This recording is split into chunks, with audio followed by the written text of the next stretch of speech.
Hey, what's up you guys? I'm back with another unboxing video. And so this package came in a few days back, but I just haven't been able to get around to opening it because I want to do it for the channel.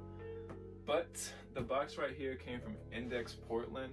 And for those that don't know, Index is a sneaker store that's in Portland, Oregon. And I've never been there, but I window shop online all the time there. They have an insane amount of PEs, samples, limited releases, just a little bit of everything, to be honest. And like for the samples and stuff, they have some insanely good prices. Like there's been a whole lot of steals on there over the years that I really regret that I wasn't able to get. But yeah, I'm gonna go ahead and jump in to opening the box. A little side note, I'm always afraid that when I cut into the box, I'm gonna like accidentally cut the sneaker box itself also.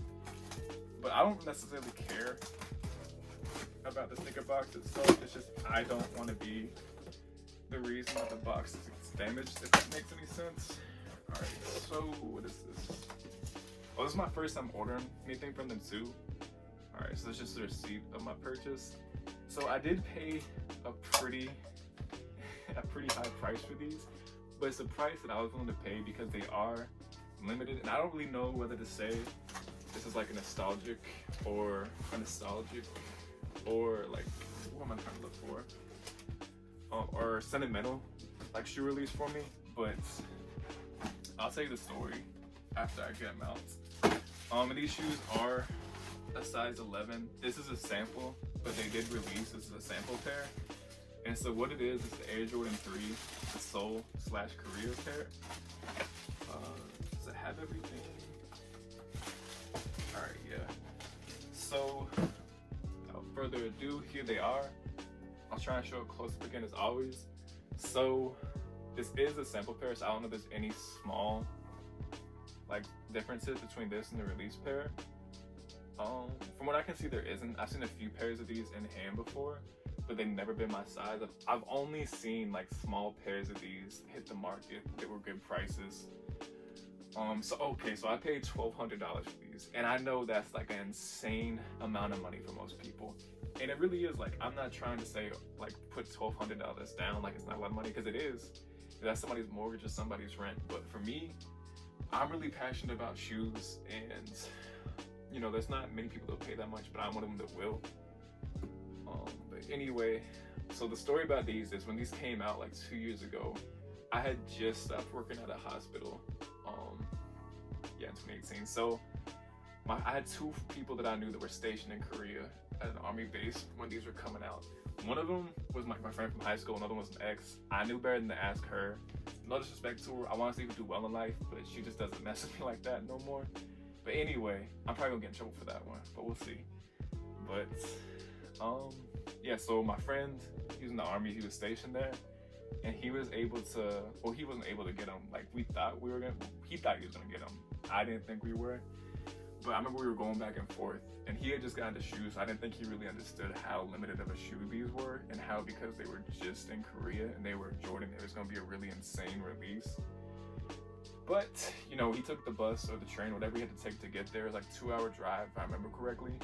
And when he got there, they weren't there anymore because, you know, people probably waiting the night before, or it might have been they did a draw. I didn't know the specifics on the store itself, but they dropped at the store. The only place they dropped it was a store in Korea. There's only one store that got them, and I feel like they may have dropped online at like Nike or something, but I could be wrong because it was 2 years ago. And so this pair came with the little hang tag, the Nike Air.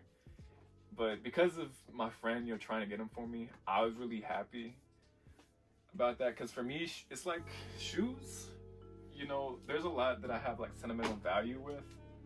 Like this one, for instance, like these are Hyper Dunks that were made for Blake Griffin when he won the dunk contest in 2011. And I remember I was in middle school and I wanted these so bad. And like when I see them now, it reminds me of those, you know, like the sentimental stuff. And just reminiscing back in the day. So, you know, shoes, some of them mean more than the others. Some of them are just shoes. Well, all of them are just shoes at the end of the day, but some of them just have a little bit more meaning than others to me. And so another thing that I didn't point out is that one side's got the Jumpman, the other side's got the not the flag, but just like the symbol is within the flag of Korea. And I really like this colorway. They have dropped some stuff that was similar to this. Like I know there was an international colorway that came out not too long ago. I wasn't too crazy about those, but these are definitely something that I was really glad that I could get, because they're going for an insane amount on like StockX. People, like the lowest asking price for an 11 was $5,000, and I did buy these used. So keep in mind that you know, I didn't get them used. But for $5,000, I would not pay for that. They are not worth that if you ask me. But that doesn't mean that somebody won't buy them, not knowing. But if you look at the sold prices, most of them have been like low $2,000 to mid $2,000, or mid 2000s price wise. But that's like prices I would never pay for something like this, because for most shoes when they come out, you know, there's a lot of hype, a lot of buzz around them. But you know, as the years go on, the hype kind of goes down, and it's easier to get shoes like this for like what I consider a steal price, but you know, a lower price. And oh, and on the inside, it's got Korean on the inside. I'll try and show a little clip of that too. If I remember correctly, it's like peace and prosperity, but I could be wrong on that. The only reason I know that is because 2J's, whenever he did his review on these, I remember him saying that. But all this is just me kind of remembering off the top of my head, so I'm probably wrong about a few things. But if I am, correct me. If you don't know, hey, guess it doesn't matter too much. But yeah, so this is a really like good shoe that I'm glad I was able to get for the price point that I got them at. And so I'm really happy with my first purchase from Index Portland. I definitely shop from there again. There's been a whole lot of like P's and samples they've had over the years that I've missed out on, just because I either was late to it or I just didn't have, you know, the funds at the time. But I'm really glad that I was able to get these off of them. And am I missing anything? Was there anything else I was trying to do for this video? I don't believe so. So this is probably gonna be it for this one. As always, you know, if there's anything you do don't like, don't be afraid to reach out to me. Whether it's you know, positive, negative, you know, I'm trying to, you know, learn from my mistakes, everything. I'm still trying to work on consistency. I want to do a video a week, and so far I've kept that consistency goal possible. But yeah, we'll see what goes on in the future. But that's gonna be it for this one. Appreciate you guys.